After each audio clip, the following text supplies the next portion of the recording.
Hello and welcome back to Maggie Tries to Paint Her Face While Telling You Stuff. Today I'm going to be doing a movie review of a well-known, well-loved, and much analyzed film that takes place in a rapidly modernizing South Korea. I'll be attempting to do a post-war makeup look because the film starts off in a post-war era. I'll be doing a white American woman post-war look because that's what I am. And if I tried to do a Korean post-war look, not only would I fail, but someone would get upset with me, I'm 100% sure. There are no wings in today's look, so I might actually walk away looking half decent. Who knows? On to the film.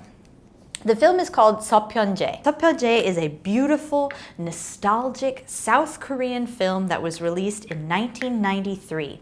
At the time, it broke Korean box office records, and it became the biggest film hit in Korean history until 1999 when it was dethroned by a film called Shiri. Seopyenje was so popular, in fact, that a travel guide was made so that people could travel to all the filming locations. And they're real locations. You can still visit them today if you ever get your hands on that travel guide. The film itself has received a great deal of academic attention and praise for depicting the essence of Korean beauty, which is very true in several ways, actually. As I mentioned, it's a beautiful, beautiful film. It's beautiful in its imagery, as the long establishing shots give the viewer time to absorb each landscape and to appreciate the variety of forms that are available to see in such a small country. It's beautiful in its music, as the pansori performances are gripping, moving, and poignant. And it's beautiful in its depictions of honest pain, which is something that I'll have to get into later. As I said, the film takes place in a post-war era. It is a post-war South Korea at a time when American mass culture was actively seeping into even the rural, distant, remote Korean markets. The countryside was getting this American mass media, and it was further challenging the survival of marginalized pansori singers. Pansori plays a huge role in the film, so much so that you could even consider it's like another main character. So for those of you who don't know, pansori is a traditional, almost operatic way of, God, this sunscreen smells wonderful. Sorry. This pansori is a traditional and almost operatic way of singing and moving used to tell a story. Master singers could actually replicate bird sounds, water sounds, and others, and some even had spooky ghost voices in their repertoire. It's believed to have begun in the 1600s among the common folk as street performances and gradually gained popularity among the upper class by the mid-1700s. In a pansori performance, the singer, who is also called like a sorigun or a gwangdae, performs with the drummer, who's called a gosu. Typically, the singer plays all the roles, all the characters that appear in a given work. So, for example, take the song of Shimcheong. The singer will play the role of Shimcheong, the heroine, her father, the sailors, the merchant, the king, everybody.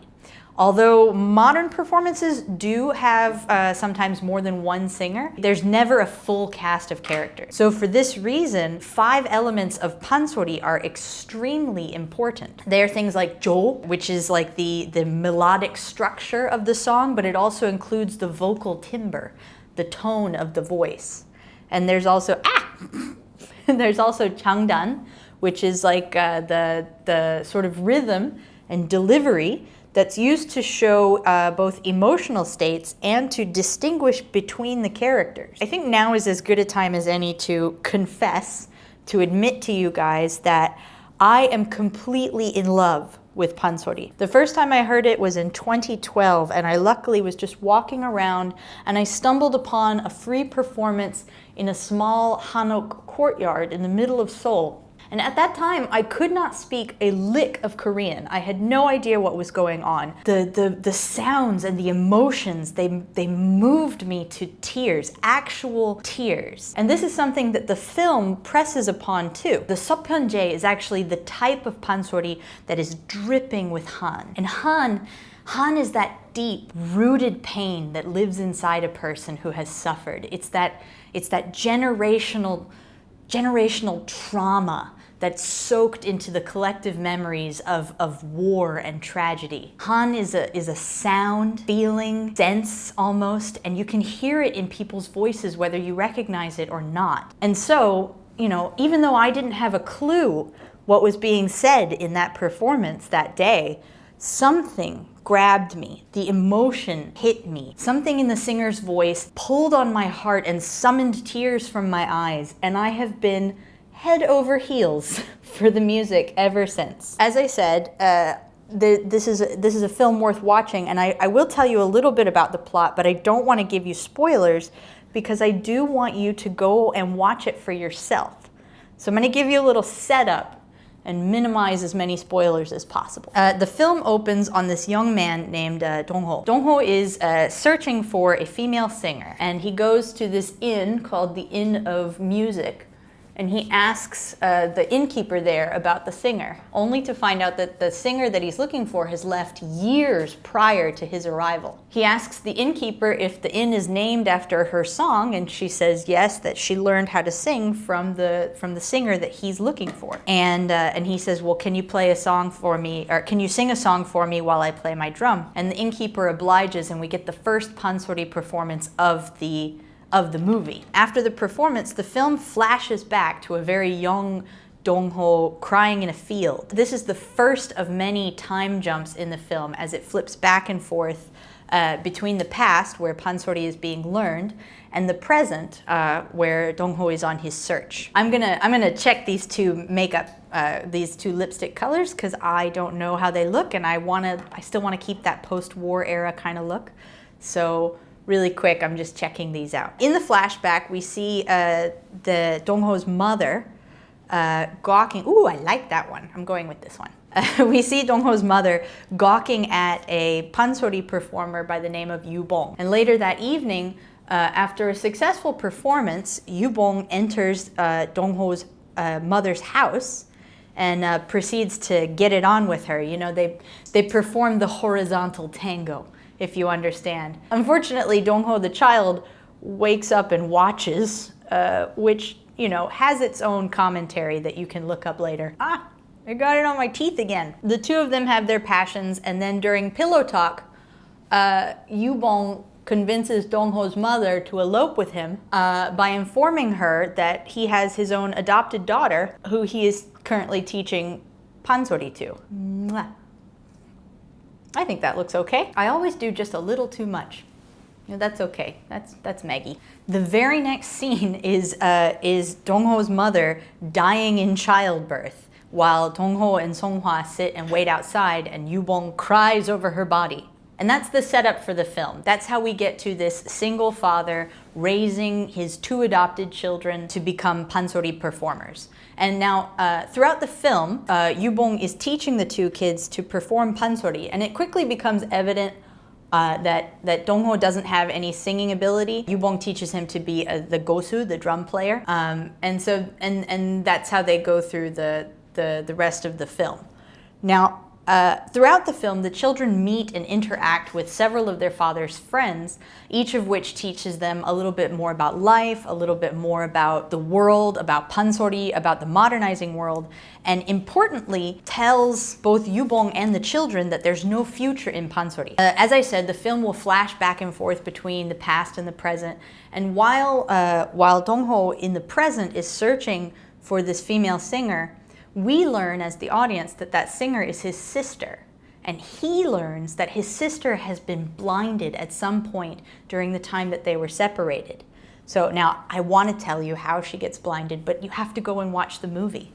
The film pretty much is filling in those gaps. He learns that his sister is blinded, we learn that it's his sister, and the rest of the film is basically telling the story of how they get separated and how she gets blinded, how she becomes the singer that she is today, and how he finds her.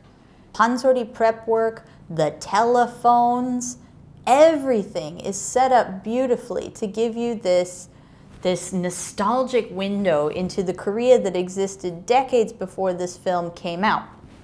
And it goes through great lengths to depict the many contrasts present as well. There's a set of binary oppositions in the film, stuff that stands out to the viewer as opposing each other. You've got, you know, the cinema versus live pansori. You've got technology versus the body. You've got the foreign versus the local, artificial versus the natural. All of these oppositions show that the simple narrative is further emphasizing the tension between the modern and the traditional, the struggle for maintaining what you are and also becoming what you want to be. On top of that, the camera work and the angles, the long shots themselves, the long establishing shots, the scenery, the things that make you feel that you're in a new location. This film is art, you know? Of course, there are, you know, one or two... I have unintentionally unscrewed my eyebrow. Of course, there are one or two locations in the film, not locations, there's one or two moments in the film where technology does leave you wanting a little bit. But you know, it's 1993, so we can be a little bit forgiving, right?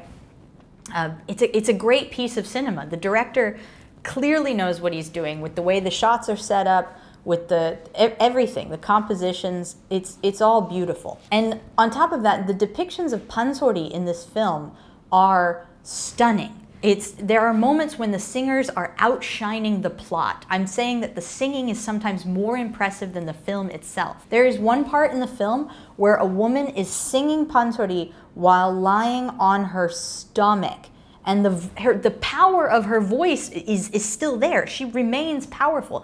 Ask Anne Hathaway how difficult it is to sing laying down. It is a feat. It is difficult. It's hard. Average people can't do it, okay?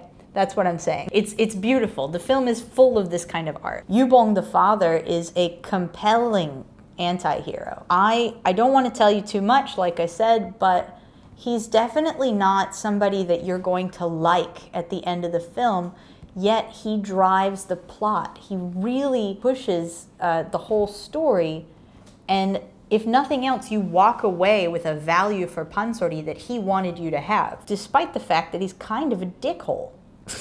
Or he's a selfish father. He really is. There are parallels between with the Shimcheonga, the Song of Shimcheong, and his relationship with Songhwa, the selfish father who sacrifices his daughter for his own benefit, just like in the Song of Shimcheong. And of course, in the Song of Shimcheong, the father is blind, and Yubong is not blind physically, but one could definitely argue that he is blind to the value of his ultra-dedicated daughter. What are my final thoughts? My final thoughts are, these eyebrows look pretty good. So, my final thoughts on the film. You know, if you ask almost any musician, they will tell you that the passion is essential to the production of the art, and without it, music is little more than a soulless collection of notes and sounds. And ooh, look at that, there's no mark. Nice. Many people will also preach about their willingness to sacrifice almost anything in pursuit of their art. You know, even a decent standard of living, love and affection, they don't care. Musical perfection is what's important. Some people even insist those sacrifices and suffering in life are not only accentuating the conveyance of emotion within the music, but also necessary and vital to it, allowing that emotion to present itself in a tangible element, as a tangible element to every single note that they play or sing. Yubong's insane passion is not unfamiliar to the viewer. We all know a musician who's willing to sacrifice everything in pursuit of his music. Yubong is blinded and controlled by his passion to the point of abusing his children. Spoiler, nothing is more important to him than making his daughter become a great pansori singer. And he's so obsessed with this endeavor that there's even a scene in the movie where he's getting beat up for stealing a chicken. And the only thing he can think about while he's getting beat up is, hey, this guy hitting me has a great voice. We should mimic his voice for our performance. Yubong is essentially a tale of what not to do as a parent. Oh, I've messed it up. Yubong is definitely a tale of what not to do as a parent. We see especially with Dongho that as he pushes for passion and perfection in the art, he pushes his children away. Songhwa doesn't become an amazing pansori singer. She does become an amazing pansori singer, but she doesn't become famous. She doesn't gather any prestige. She wanders the country lonely and detached. Yubong himself destroyed any chance of her making his dream come true. She can't achieve his dream because of what he did to her. The film itself actually mirrors the pansori tales that it features so prominently, twists and turns through both lighthearted and tragic moments. The family's trials and tribulations, the movie gives us this detail of the face of Korea changing through the years subsequent to the end of the Japanese occupation and the Korean War.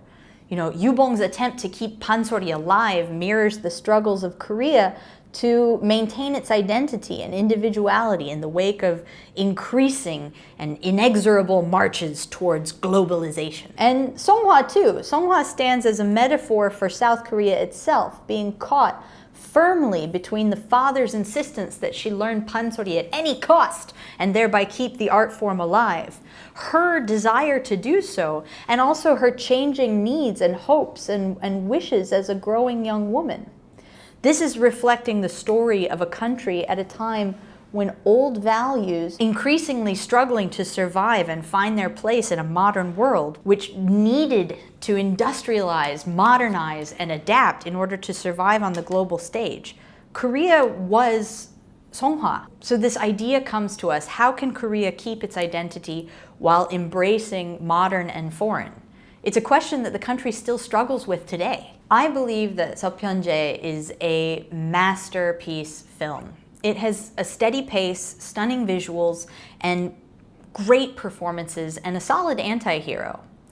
I might even argue that Seopyenje is like essential viewing for anybody who has an interest in Korean cinema, Korean history, and anybody who wants to have some kind of interesting understanding. It's a great representation of Korea in transition, grappling with modernity and its changing identity. It's captivating for its examination of pansori and its artists, and for its rare ability to capture the essence of Han. Is it possible for non-Koreans to even understand Han? Well, I think it is. I think it definitely is, and I think that this film can help you with that. I think this film gives you the exposure.